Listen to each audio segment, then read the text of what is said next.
2, 3, 4, 5, 6. Ok.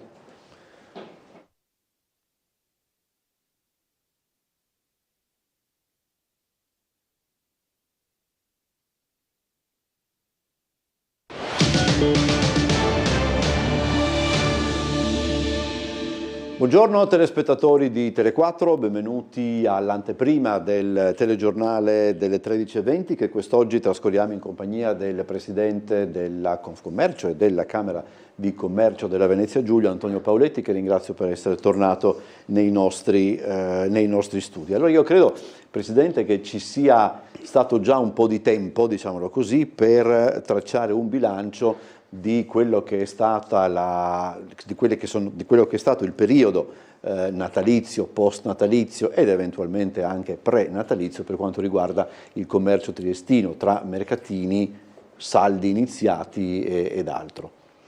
Grazie, tanto buongiorno a lei, buon anno a tutti i telespettatori, a lei, dottor Bosazzi, e a tutti gli utenti di Tele4. Sì, direi che abbiamo chiuso il 2025 con il botto per quanto riguarda i mercatini di Natale, c'è stato un pienone veramente, perché dal giorno dell'inaugurazione fino appunto al 6 gennaio, giorno della Befana, di la verità le abbiamo dato il permesso di andare via anche 2 giorni prima, perché visto il tempo, la neve, la bora che infuriava, era impensabile che rimanessero nelle casette lì, per cui il mercatino è andato bene anche perché abbiamo avuto questa buona idea in collaborazione con una cooperativa Alleanza 3.0 di offrire i parcheggi gratuiti lì vicino al Silos.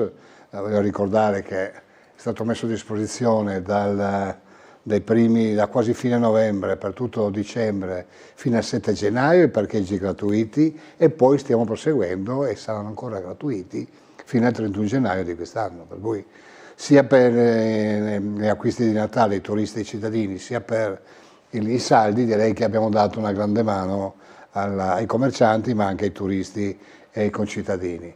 Per quanto riguarda il mercatino, dicevo, è andato bene, per quanto concerne poi abbiamo anche sviluppato il concerto Buonanno Trieste, che si è svolto il 6 gennaio, questa volta abbiamo osato fare una cosa diversa, perciò il Gran Galà della Magia con maghi e illusionisti ha avuto un ottimo successo, in quanto anche la giornata era veramente bruttissima, perché il 6 gennaio c'era il gelo delle strade, la bora, la neve, ma nonostante ciò i triestini hanno, come dire, risposto veramente in maniera entusiasta, eravamo pieni all'85%, sono stati generosi nella beneficenza, che sarà devoluta in questi giorni, la prossima settimana, ai 2 beneficiari con le rose d'argento, le rose di cristallo. Insomma, direi che abbiamo chiuso, nonostante un periodo molto triste che va combinato con 31 dicembre, i nostri poveri ragazzi, sì. 40 ragazzi morti in quella tragica maniera, non era un periodo molto felice, i disordini che continuano in giro per il mondo, adesso c'è anche il Libano, insomma viviamo un momento geopolitico non proprio facile, no? Compito della Camera di Commercio, della Confcommercio è quello di, come dire, cercare di dare possibilità, notizie buone e positive per il comparto economico di cui noi ci occupiamo. Di conseguenza il nostro lavoro di chiusura del 2025 è stato una chiusura in crescendo, dando varie possibilità. Voglio ricordare che come Camera a ottobre abbiamo fatto il Festival del Cambiamento a Gorizia nell'ambito di Go 2025, dove la Camera si è spesa in maniera positiva tantissimo in promozione e in creazione di eventi per festeggiare questa capitale della cultura. Ebbene, già lì in ottobre il quadro geopolitico descritto dai vari personaggi che si sono alternati hanno parlato alla platea da parte del palco dove eravamo tutti noi, è stato un quadro di tante ombre e poche luci, perché non abbiamo ancora oggi certezze.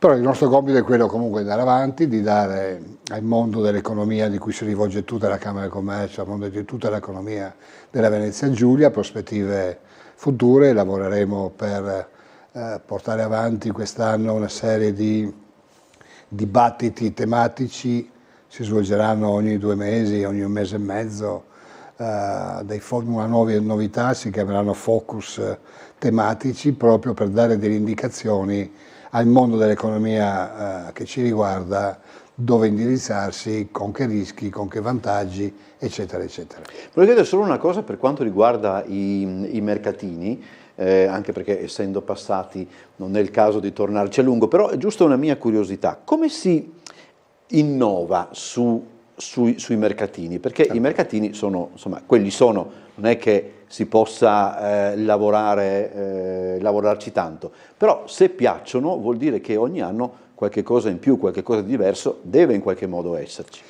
Guardi, noi quest'anno siamo stati penalizzati un po' per il cambio di una parte di location che solitamente era davanti a Piazza Sant'Antonio con certo, le vie. sì, Quest'anno con l'inizio dei lavori ci hanno spostato, ci hanno dato altre zone, per esempio Piazza Ponte Rosso, che non è commercialmente appetibile, devo dire la verità, nonostante che da una parte ci sia la pista di pattinaggio, ma dall'altra parte dove c'è la fontana non è tutto questa tanta gente che ci va, insomma. Per cui, nonostante questo, è andato bene. Noi siamo partiti dalla 13ª edizione, questa di quest'anno, abbiamo saltato il 2020 e 2021, mi sembra, per via del Covid, ma direi che ogni anno ci siamo innovati, hanno fatto una giusta osservazione, in quanto una volta il mercatino vendeva qualsiasi cosa. Sì. Via via abbiamo creato i mercatini tematici, molto tematici, proprio inerenti ai prodotti di Natale, creando un mix tra, e qui anche la mossa vincente, tra dare la possibilità ai commercianti di uscire dal negozio e diventare per un mese, fra virgolette, ambulanti, che ha funzionato molto, non ci credevano, ma funziona, e così come la ristorazione e la somministrazione, anche loro a uscire dai bar, dai ristoranti e andare su piazza, che hanno il doppio vantaggio di vendere ma anche farsi conoscere. Certo.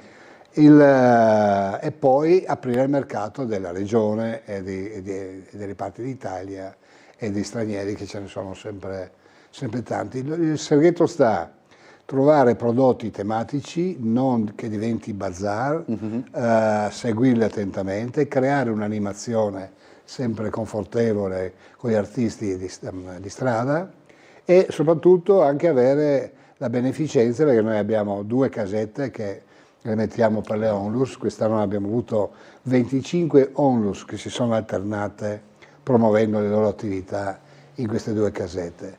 E alla gente piace alla fine, piace perché poi tra l'altro siamo entrati nel circuito internazionale dei mercatini di Natale, dove c'è Trieste, c'è Lubiana, c'è Villaco, c'è Klagenfurt, c'è Graz, cioè siamo entrati in un circuito assieme a Verona, assieme a Padova, dove fanno il tour dei mercatini e noi siamo uno di questi tour, una di queste presenze, diciamo.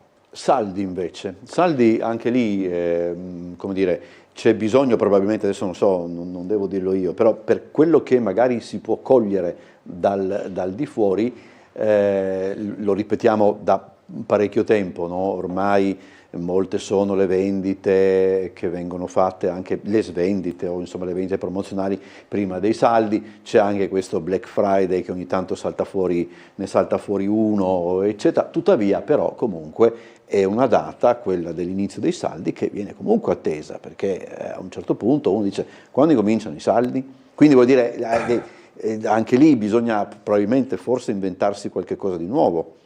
Ma guardi, questo è un tema, come ha detto lei, che lo discutiamo ogni anno, no? Sì. Il tema dei saldi una volta aveva un suo perché. Io mi ricordo una volta i saldi erano sacri, venivano dalle file fuori i negozi già la mattina presto per accapararsi quel capo che aveva visto la settimana prima, eccetera, eccetera. Poi via via c'è stata una deregulation totale che non si riesce a bloccare del tutto, dove ci sono le vendite promozionali che si fanno a ridosso dei saldi. Allora se alcuni negozi fanno questo, chiaramente va a svilire. E poi si è inventato Black Friday, che comunque sia anticipa i saldi in maniera, un po' tutti li fanno, su qualsiasi cosa si fa. Sì. E poi non dimentichiamo il commercio online. Il commercio online è un tema pazzesco che ha desertificato di fatto le città. se noi giriamo non solo Trieste, ma tutte le città d'Italia, non parliamo delle periferie, assistiamo a una desertificazione, vuoti centri commerciali importanti, in vie anche importanti dei centri, che una volta erano richieste da far paura. Per cui viviamo un momento, però in questo periodo di saldi io ho assistito mi sono letto un'indagine fatta dalla Confcommercio Nazionale, e l'indagine mi ha lasciato allibito, no? In pratica venivano intervistati gli acquirenti, possibili acquirenti, e chiedevano cosa volevano acquistare, cosa cercavano di acquistare qui. Forse dovevo andare a parlare. Capi d'abbigliamento, 94% capi d'abbigliamento, poi elettronica, poi altre cose. Capi d'abbigliamento. Allora alla successiva domanda di chi faceva l'indagine: ma dove li acquisterete? Online, che ci sono i saldi, o nei negozi? L'1% online, 99% nei negozi. Allora la domanda, dobbiamo porci una domanda, no? Nel mondo del commercio online, nei tempi del commercio online, dove tutti comprano online e aspettano i saldi per comprare dei negozi e solo l'1% compra online, c'è qualcosa che non va. E questo mi ha incuriosito e sarà oggetto di dibattito e di studio da parte del Confcommercio Nazionale, dove porterò domani, che sono a Roma, questo tema, in quanto secondo me va analizzata. Allora vuol dire che comunque il cliente ha piacere andare in negozio, certo, toccare con mano e sì, provarsi. Ma allora perché aspetta i saldi? Per gli sconti? Allora se ci sono gli sconti vanno nei negozi, se no, e questo è un tema che dovremo approfondire. Abbiamo ancora tempo per un'ultima riflessione che riguarda più che altro anche la sicurezza e la percezione di sicurezza che diventa importantissima per le città e logicamente diventa importantissima anche per le attività commerciali, i negozi, eccetera. Molto spesso, quando si accenna a questa problematica, la soluzione o una delle soluzioni, ma comunque quella che maggiormente viene in mente, è quella delle telecamere. Qui entra in scena, per usare un termine che mi è più congeniale, entra in scena più la Camera di Commercio, mi pare, in questo momento. Beh, questo è un tema importante, no? Come Camera di Commercio, come categorie avevamo chiesto alla Regione un anno e mezzo fa circa, eravamo nel 24, un aiuto, perché chiaramente la delinquenza sta aumentando, la piccola, la grande, baby gang, Maranza, chiamiamoli come vogliamo, sì, non si vive più sicuri. Noi abbiamo fatto varie azioni. Una è l'azione di dialogo continuo con le forze dell'ordine di ogni tipo per cercare di pianificare e di collaborare con le forze dell'ordine, sia come Camera di Commercio e sia come mondo associativo, di tutte le associazioni di categorie.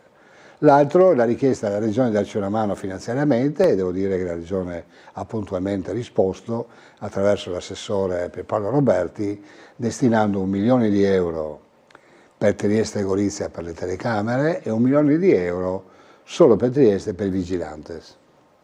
Allora, siamo partiti, la Camera di Commercio ha fatto un ottimo lavoro, ha creato un bando, ha fatto un bando, l'abbiamo pubblicizzato, fatto incontri con le varie associazioni di categorie ed è partito molto piano, devo dire. C'erano delle piccole cose da mettere a posto, non causa del nostro bando, ma dei rapporti con la questura, le abbiamo sciolte e da lì è partito. Posso dire oggi che abbiamo consumato tutti i milioni di euro, sia su Trieste che su Gorizia, per le telecamere, anzi siamo già andati oltre, ma abbiamo già chiesto all'assessore Roberti, quale mi ha già risposto che ha già messo in finanziaria l'anno scorso, per quest'anno un'altra posta importante, e direi che questo sarà di grande aiuto per tutti noi commercianti, per tutte le attività, perché non è solo per i commercianti e telecamere, anche chi ha uffici nei piani, certo, sì, chi ha i servizi e soprattutto per le forze dell'ordine, perché come vediamo ogni giorno, grazie alle telecamere riescono a arrivare prima a chi ha commesso il reato in pratica. Sui vigilanti invece, anche lì siamo partiti in una certa maniera, era un po' complicato che un'attività di ristorazione, somministrazione di una via si facesse carico lui di comprare anche per gli altri, e poi allora, a questo punto abbiamo chiesto e ottenuto dalla Regione un cambio di regolamento, il quale le associazioni di categoria possono farsi carico di individuare le zone dove hanno più bisogno di vigilantes, assumerli come associazione a favore dell'attività di quella zona e poi portare la fattura in Camera di Commercio e la Camera di Commercio sa. Questo sta dando un'apertura nuova di cui stiamo lavorando in questi giorni.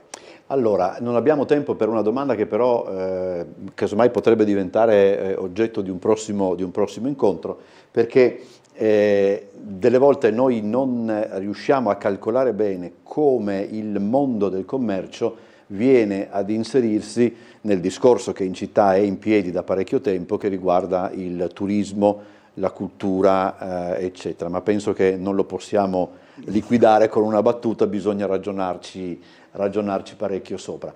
Per cui casomai la prossima volta che ci vediamo un altro incontro. Un tema importante, l'abbinamento a commercio, cultura, turismo. Credo che non sia indifferente, soprattutto in una città come Trieste. Grazie al Presidente di Confcommercio e Camera di Commercio Antonio Pauletti per essere stato con noi, buon lavoro, ci vediamo più avanti. Grazie. Adesso noi ci andiamo in pubblicità e poi dopo la pubblicità il telegiornale delle 13:20.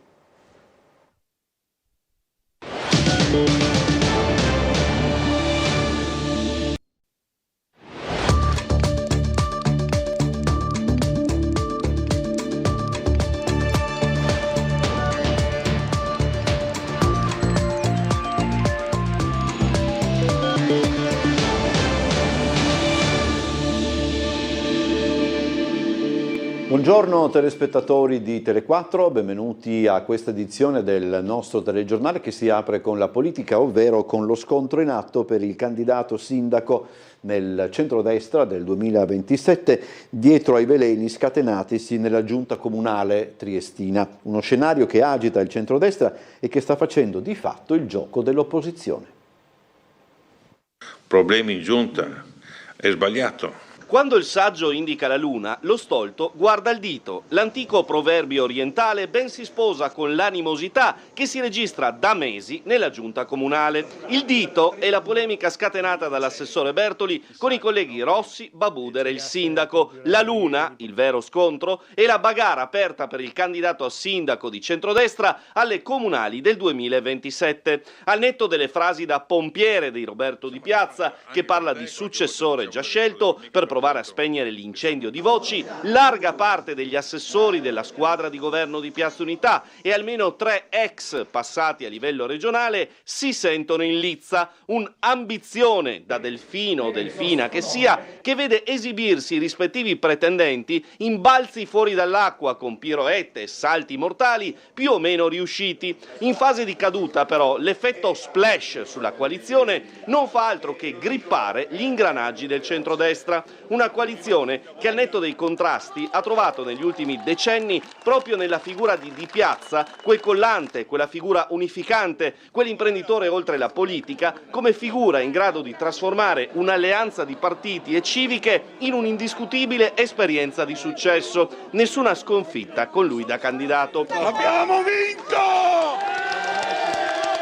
Ora, in questo clima da tutti contro tutti, il centro-sinistra attende alla finestra, non ha più nemmeno bisogno di agitare dossier sulla cabinovia, ritardi nella rimessa in moto del tram o progetti di rifacimento della piscina terapeutica ancora solo su carta. Mitia Gialuz, Stefano Patuanelli, Francesco Russo o altri nomi che siano, hanno tutto il tempo per prepararsi alla sfida con rinnovate ambizioni e legittima possibilità di portare a casa la partita fra un anno e mezzo, puntando il dito in campagna elettorale sulle cosiddette incompiute. Chissà se dopo le ultime carnevalate, del resto alla settimana mascherata manca poco più di un mese, suonerà la sveglia in casa centrodestra. Ed ecco, potete vederlo adesso, l'abbraccio dopo le polemiche fra l'assessore comunale al bilancio Everest Bertoli e quello alla cultura Giorgio Rossi. Dopo le frecciate del braccio destro del sindaco sulla mancanza di fondi per le future edizioni di Trieste Estate e la risposta piccata dell'uomo che gestisce le erogazioni di fondi, è scoppiata la pace con un abbraccio nel parcheggio di Largo Granatieri e pare un successivo caffè riparatore. Sul futuro della cabinovia il ruolo della Regione è di semplice supporto, il protagonista resta il Comune, così il Presidente Fedriga che aggiunge piena collaborazione con il Sindaco. Presidente, la cabinovia decide la Regione. No, io sapevo che arrivavamo qua.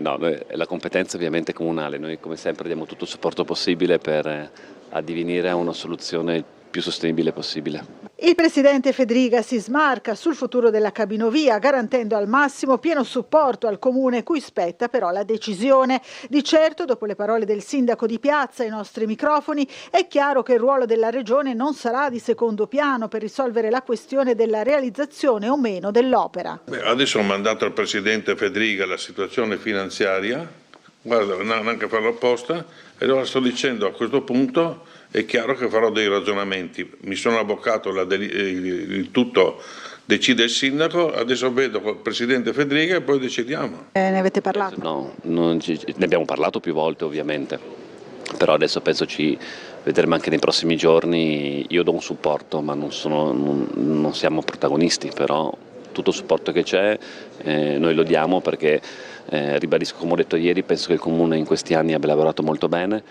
Penso che il Comune e il Sindaco di Piazza abbiano cambiato il volto di Trieste e vogliamo continuare a supportare un processo di miglioramento della città.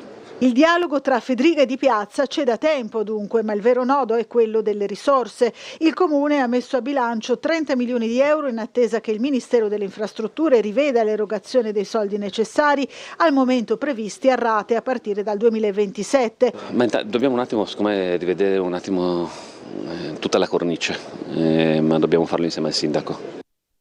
Suning Tamang, questo era il nome del migrante nepalese colto da malore sabato scorso in Portovecchio, che è morto dopo 2 giorni di ricovero all'ospedale di Katinara. Non ce l'ha fatta Sunil Tamang, il migrante nepalese di 43 anni colpito da malore nel pomeriggio di sabato all'interno del magazzino 19 del Portovecchio. È morto all'ospedale dopo 2 giorni di ricovero. Embolia polmonare, la causa che ha portato l'attacco cardiaco risultato fatale, nonostante il pronto intervento prima dei vigili urbani che avevano subito praticato il massaggio cardiaco e successivamente dei sanitari del 118 che avevano continuato le manovre di rianimazione fino all'arrivo a Katinara. La situazione del migrante era apparsa subito gravissima. Non aveva mai ripreso a respirare autonomamente ed era stato necessario ricorrere all'ECMO, strumento che funge da supporto avanzato per cuore e polmoni. Ma ciò non è bastato a salvare la vita al 43enne. L'episodio aveva generato non poche polemiche. Gianfranco Schiavone, presidente di ICS, aveva definito illegittime le pratiche della questura, che non avrebbe accolto la richiesta di protezione del 43enne nepalese, rimandandolo indietro più volte. Non si era fatta attendere la risposta del sindacato autonomo di polizia, che aveva definito inaccettabili e ignobili le affermazioni di Schiavone. Sunil Tamang è il 5º migrante a morire in Friuli Venezia Giulia negli ultimi mesi, il secondo a Trieste dopo l'algerino 32enne trovato senza vita a inizio dicembre, sempre in Portovecchio.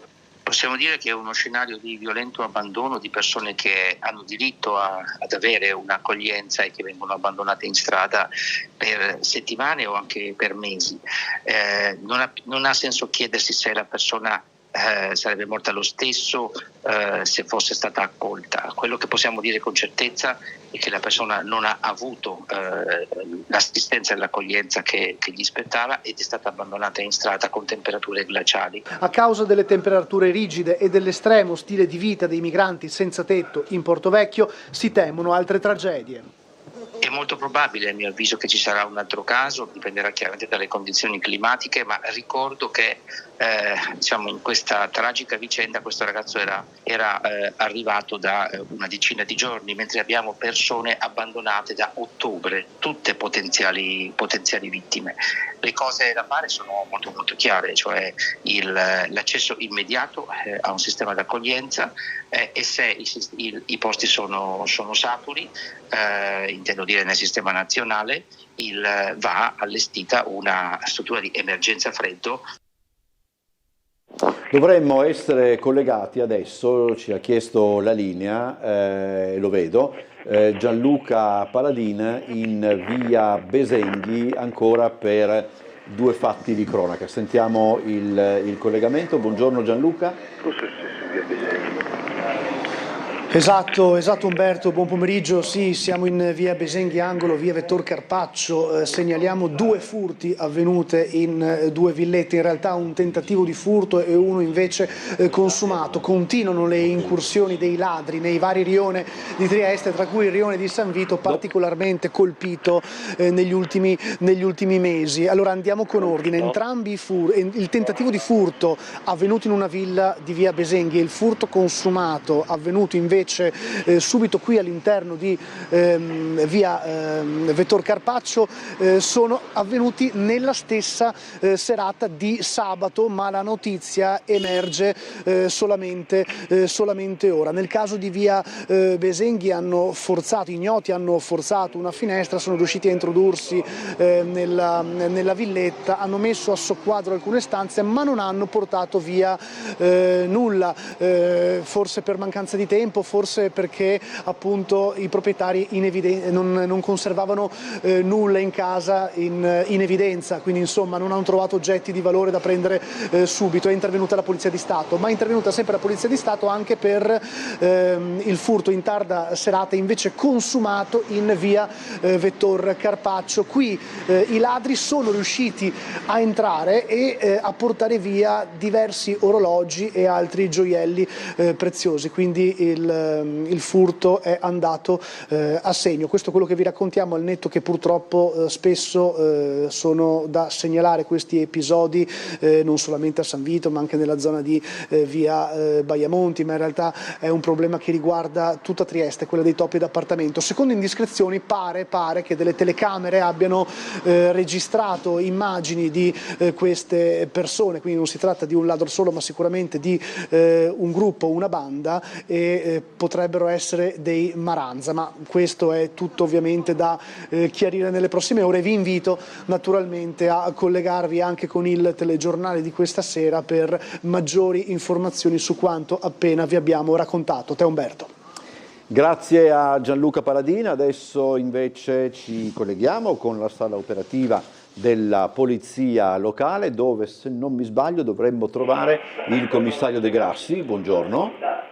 Sì, sono qua, buongiorno a tutti i spettatori e tutti voi di Tele4. Diciamo, per quanto riguarda la giornata odierna, niente di particolare da riferire, interventi di routine, il traffico era nella norma stagionale, il tempo tiene, comunque dovrebbe tenere, non ci dovrebbe essere precipitazioni neanche domani, perciò già questo è un buon viatico. Buon segno. Per il resto un incidente solo danni rilevato, fortunatamente solo danni, solo un incidente.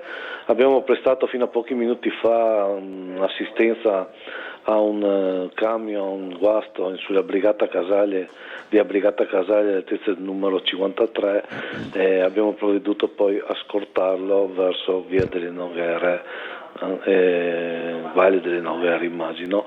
Questo autocarro guasta.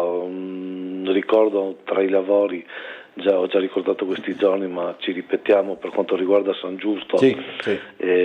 La viabilità modificata, non si può scendere da Piazza Cattedrale verso via Bramante, la Capitolina arriva fino a Piazza Cattedrale, poi si deve tornare indietro un pezzettino a contromano fino all'intersezione con Viale Ragazzi del 99, che si può percorrere in entrambi i sensi, anzi in senso unico verso San Giacomo dovrebbe essere.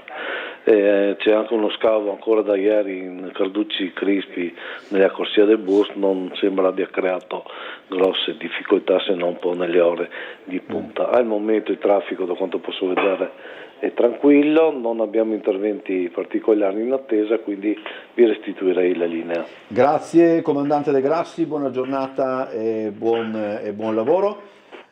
E adesso parliamo invece del primo bilancio per il servizio H24 della Polizia Locale, che è attivo dallo scorso maggio e che per certi aspetti insomma ha passato l'esame. 238 notti dal 19 maggio al 12 gennaio, 952 pattuglie a coprire la fascia oraria 1806, 308 gli incidenti rilevati, 547 interventi su richiesta dei cittadini. Sono alcuni numeri, quelli più significativi, del servizio H24 coperto dalla polizia locale, soprattutto per intervenire in caso di incidenti, in linea con il piano integrato del controllo del territorio, cui concorrono anche tutte le altre forze di polizia. La concentrazione infatti della polizia locale sugli incidenti stradali e anche sulle tante segnalazioni che la sala operativa riceve anche durante la notte lascia alle pattuglie delle altre forze dell'ordine libere di presidiare al meglio il territorio dal punto di vista dell'ordine e della sicurezza pubblica. Oggi in comune l'assessore De Gabardo, il comandante Milocchi e il vice Jerman hanno fatto il punto sui primi 9 mesi, di fatto promuovendo l'operazione che pertanto proseguirà così come è strutturata, ovvero con 2 pattuglie dalle 18 alla mezzanotte ed altre 2 dalla mezzanotte alle 6 del mattino. Trieste è la prima città della regione a garantire tale servizio. Nel Triveneto esso funziona a Padova, Venezia e Verona, a Trento solo nel weekend. Senza influire significativamente sull'organico è il reparto motorizzato la struttura deputata prioritariamente. Senza influire significativamente sull'organico è il reparto motorizzato la struttura deputata prioritariamente a coprire il servizio notturno, iniziato in seguito al processo di adozione dell'arma. Anche grazie alle ultime assunzioni che sono state effettuate e quindi la mancanza nelle ore diurne non è andata assolutamente a incidere sul servizio che viene offerto alla cittadinanza. Durante l'incontro con la stampa sono stati forniti ulteriori dati. 1962 è il numero totale degli incidenti rilevati dalla polizia locale nel 2025, 7 dei quali con esito mortale, 2 di essi verificatisi in orario notturno. La media è di 163 incidenti al mese, con un picco di 200 registrato ad ottobre. La fascia oraria in cui se ne verifica il numero maggiore va dalle 12 alle 18. La causa prevalente resta la velocità non adeguata. Il sistema portuale dell'Adriatico orientale conferma che nel 2025 la solidità del proprio ruolo è vista appunto confermata come piattaforma energetica e logistica dell'Europa centro-orientale. I porti di Trieste e Monfalcone nel loro insieme archiviano l'anno con una movimentazione complessiva che supera i 64 milioni di tonnellate. Guardando allo scalo giuliano, la movimentazione complessiva resta sostanzialmente stabile rispetto al 2024, attestandosi a circa 60 milioni di tonnellate più 0,72%. Le rinfuse liquide raggiungono 43.057.201 tonnellate, trainate dal greggio sbarcato al terminal marino Siot, che sale a 41.971.782 tonnellate, confermando il ruolo strategico dell'infrastruttura per il sistema energetico dell'Europa centrale. Da tempo ITIS apre le porte all'arte contemporanea attraverso una serie di mostre, come quella intitolata Trame fluttuanti, in programma fino al 12 di febbraio. Fino al 12 febbraio il centro servizi ASP ITIS ospita nell'area espositiva di via Pascoli 31 la mostra di arte contemporanea Trame fluttuanti di Pippo Altomare e Federica Ricca, a cura di Enzo Santese, con il coordinamento di Francesco Mosetti. Va nel solco di dare, come dire, sempre, ogni giorno di più e ogni mese qualcosa di diverso per i nostri anziani che risiedono nella nostra residenza. L'esposizione nasce dal dialogo tra 2 percorsi artistici autonomi che, pur mantenendo una forte identità individuale, trovano nel confronto una crescita reciproca. Le opere mettono in scena un raffinato gioco dialettico di segni, luci e colori. Per Altomare, forme vegetali e floreali emergono con forza iconica da superfici vibranti, aprendo a un altrove luminoso e contemplativo. Per Ricca, una pittura attenta al dettaglio e alla musicalità compositiva trasforma emozioni e stati d'animo in immagini simboliche attraverso linee, geometrie e cromie reinventate. Trame fluttuanti invita il visitatore a un'immersione nella pittura come spazio di pensiero, dove sensibilità diverse si intrecciano in un percorso visivo intenso e suggestivo, capace di coniugare ricerca estetica, esperienza personale e apertura al dialogo contemporaneo. Dalle lande della realtà fino alle regioni della fantasia. Qui dentro troviamo delle indicazioni che ci riportano alla natura, ma è una natura interpretata, reinventata e riproposta come indice di armonia, quello di cui abbiamo bisogno in questi tempi che mancano assolutamente dell'armonia, della pace. Possiamo andare in pubblicità, poi altre notizie e servizi. Quando ritorniamo rimanete in nostra compagnia. Siamo in studio e occupiamoci ancora di quanto affermato dal Presidente della Regione Massimiliano Fedriga per quanto concerne la norma del governo contro la violenza di baby gang e maranza. Servono anche presidio del territorio e prevenzione dei fenomeni. Vediamo allora quello che abbiamo raccolto ieri.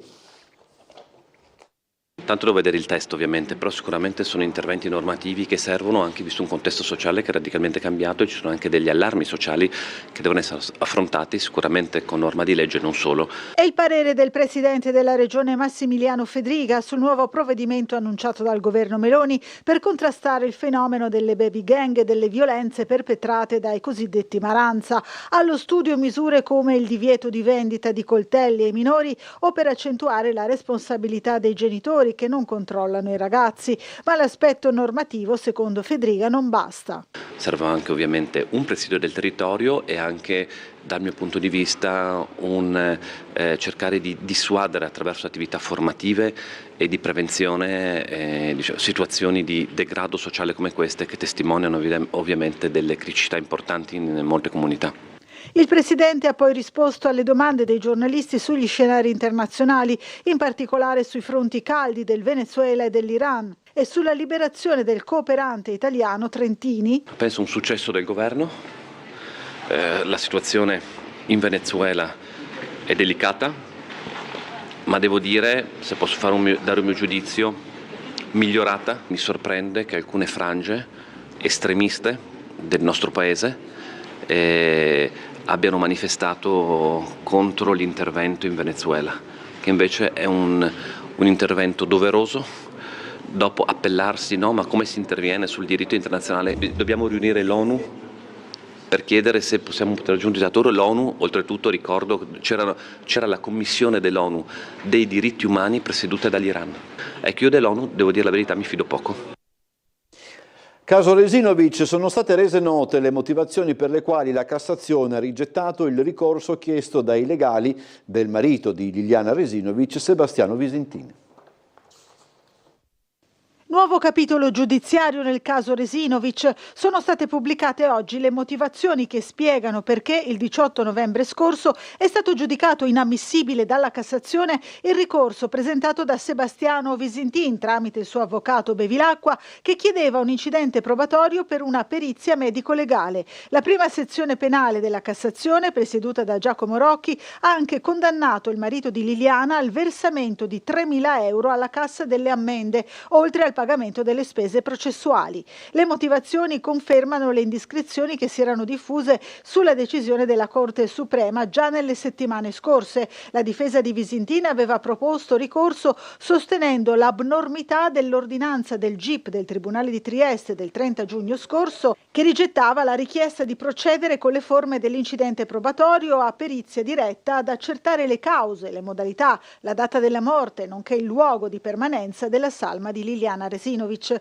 La doglianza è manifestamente infondata, scrivono i giudici di Cassazione, per i quali il provvedimento del GIP non è abnorme e non si pone al di fuori del sistema. Allora, dovremmo avere un servizio sulla situazione della Triestina. Prima però vediamo, ditemi solo dalla regia se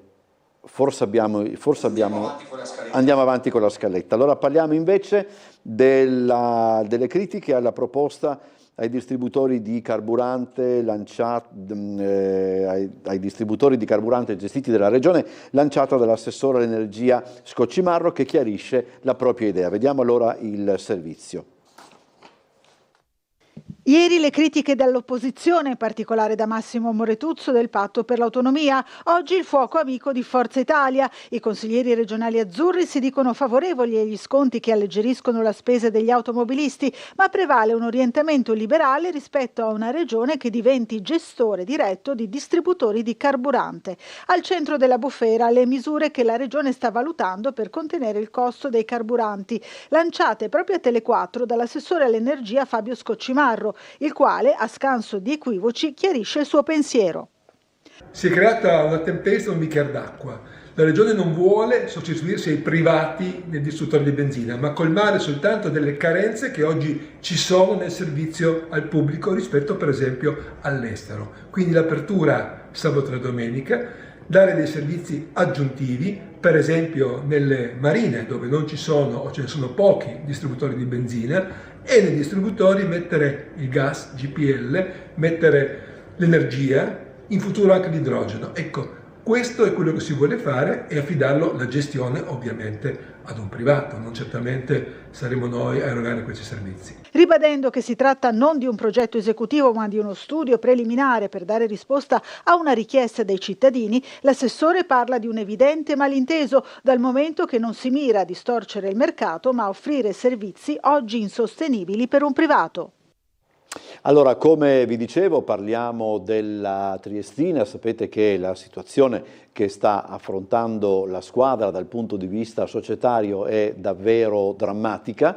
Se ne parla in questi giorni un po' dappertutto quando si affrontano certe cose, se ne è parlato anche ieri durante il Caffè dello Sport. Ma vediamo di fare ancora una volta drammaticamente il punto.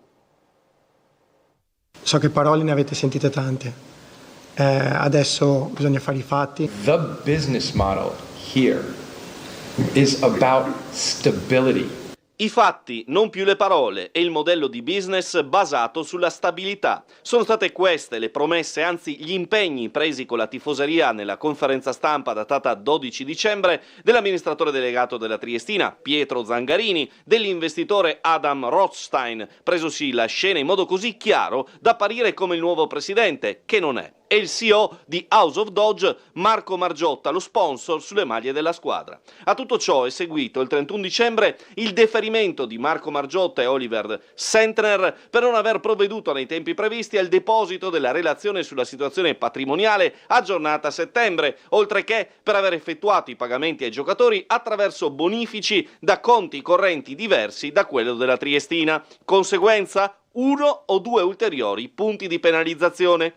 And give us a little bit of patience. La richiesta di pazienza e sostegno di Rothstein ha fruttato 449 mini abbonamenti per la seconda parte di stagione dell'Unione.